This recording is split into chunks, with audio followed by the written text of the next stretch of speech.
Shalom from Jerusalem and your edition of Israel Vision Review on the Israel Broadcasting Authority's news. All eyes are on Lebanon. The Sunnis are fleeing for their lives while the Shiites, or Hezbollah, are working to take over. The situation is explosive, and Hezbollah is seen as the long arm of Iran. Egypt has stated, "We have a border with Iran where Gaza meets Egypt." Lebanese Prime Minister Senora has said, even the Israel enemy never dared to do to Beirut what Hezbollah has done. He spoke as his pro-government fighters raged for the fifth day across Lebanon. At least 53 people have been killed in the fighting. Arab foreign ministers called for an immediate ceasefire to quell the worst sectarian violence since Lebanon's 1975 to 1990 civil war. The Israel Defense Forces have expressed concerns of the growing instability in Lebanon and say that it may lead to the dissolution of the UN peacekeeping force in that area. Hezbollah has gained control and will have at least a third of the cabinet, granting them the power to veto major government decisions. Vice Premier in Israel, Haim Ramon, said, "Lebanon must be treated as a Hezbollah state. Everything that happens there is the responsibility of Hezbollah. The country is the heartland of the terrorists, and Lebanon's government has become irrelevant. The idea of an independent government apart from Hezbollah in Lebanon is entirely fictitious," he said. And at this time I want to offer you a DVD entitled The Violence of Lebanon, which takes you back to that civil war and then also to the Israeli involvement in Lebanon, the Israeli withdrawal from Lebanon, and the Israeli war 2 years ago, just so you understand that this is a smoldering fire that has never ceased burning. Egyptian intelligence Chief Suleiman, visiting briefly from Egypt today, is having breakfast this morning in the home of Defense Minister Ehud Barak. He apparently has reached a ceasefire with Hamas. Israel's concerns include that the smaller Palestinian terrorist factions will not abide by a ceasefire and wants Hamas to stop all arms smuggling across Gaza's border with Sinai. Many voices in the Israeli government say Hamas will use this ceasefire to build up its forces in Gaza. The Israel Defense Force does not want any agreement that doesn't include Gilad Shalit's release. Hamas abducted him outside of the Gaza Strip in June the 25th, 2006. This weekend, we saw a sharp increase in Qassam rocket and mortar attacks here in Israel. It is understood as a sign from Hamas of what is coming if, underlined, Israel does not agree to the ceasefire proposal. Prime Minister Olmert said, "Either things quiet down or Israel will apply its full force to make them quiet down." The threat followed a weekend in which at least 24 rockets and mortars were fired at Israeli communities. "We hold Hamas responsible for everything that has happened in Gaza, and we have no intention of putting up with the situation," warned Olmert. Ladies and gentlemen, I want you to take another long look at this picture. Try and see what is happening as though it were in your own neighborhood. There are neighbors next door who keep attacking you, stealing from you, robbing from your property, pestering you, destroying your peace, damaging your home, instilling fear into your children, and hampering your life on every level.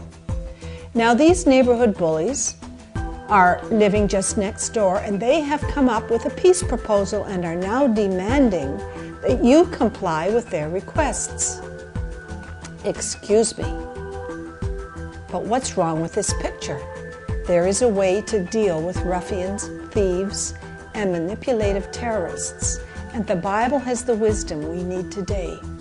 This scripture describes how God deals with each human being. He is all wisdom and knowledge, and we need to know what kind of character He has. Listen to this when it comes to bullies in the neighborhood. God is not mocked. Here is another description of an enemy who wanted to take over the land of Israel. It says he was very furious and very indignant and mocked the Jews. And another scripture says, with the merciful, you, the God of Israel, will show yourself merciful. With the blameless man, you will show yourself blameless. With the pure, you will show yourself pure. And with the devious, you will show yourself shrewd, because God looks on the heart. Prime Minister Olmert's fifth criminal investigation while he's been in office is expected to turn up some concrete information to the public who have been left in the dark. It seems to cater around the misuse of donated hundreds of thousands of dollars to the New Jerusalem Fund by American millionaire Morris Talansky. A public hearing is expected soon. It is expected that our Attorney General Menachem Manouz will come to a swift and concrete resolution soon. Michael Partin, speaking on behalf of the Movement for Quality Government, warned, Olmert's resignation will be a collective one, including his cabinet. The whole government has to ask itself if they can fulfill their ability to govern. Hamas, true to the picture of a bully, last night turned off 3 giant electrical producing turbines, leaving hundreds of thousands of their people in pitch-black darkness. It's a media ploy, staged to blame Israel yet again. The very sad truth is that most of the world follows their every move and does blame Israel through their ignorance of the true situation exploding here. From Burma, we hear that 1.5 to 2 million are diseased and starving due to the cyclone disaster that has left the nation ravished. The military junta is refusing much of the international humanitarian relief. Nationals have spoken out and blamed their leaders of becoming rich on the aid that has been received. They are selling it and making it look as though they were saving their own people. However, a world-class Israeli medical team is there on location, 8 in all. Also 2 people from IsraAid to help in any way they can. They are working to make a difference in this disaster. And the team describes the situation as desperate. And the unofficial death toll is now at 200,000 and 1.5 to 2 million injured. Even Weintraub, the executive director of Latet, says the cyclone is going to be like the tsunami of 2004 with the amount of people afflicted. They estimate that it will take years to rehabilitate the region. The UN has estimated the need for food will exceed 55,000 tons, with overall necessary aid estimated at 160 million. El Al, our national carrier, is flying in cargo shipments. In greatest demand are water and shelter equipment, followed by tents, blankets, mosquito nets, and basic clothing. The people have lost everything. Proud Jewish veterans of the former Soviet Army marched in full-dress uniform yesterday down the center of Jerusalem, commemorating 63 years since the Allied victory over Nazi Germany. We ask you to stay tuned to the following program, People Making a Difference, to hear the personal saga of 79-year-old Holocaust survivor who went through his ordeal as a child from 12 to 15. He was liberated from Mauthausen in Austria by Black Americans and has never forgotten the miracle of his survival. Why is it important that we never forget? Because mankind has a history of repeating its mistakes. If we are careful to educate our children against the sickness of Jew hatred, we do them a great service. Canadian Prime Minister Stephen Harper declared on our 60th Independence Day from Toronto, Canada stands alongside with the State of Israel, our friend and ally in the democratic family of nations.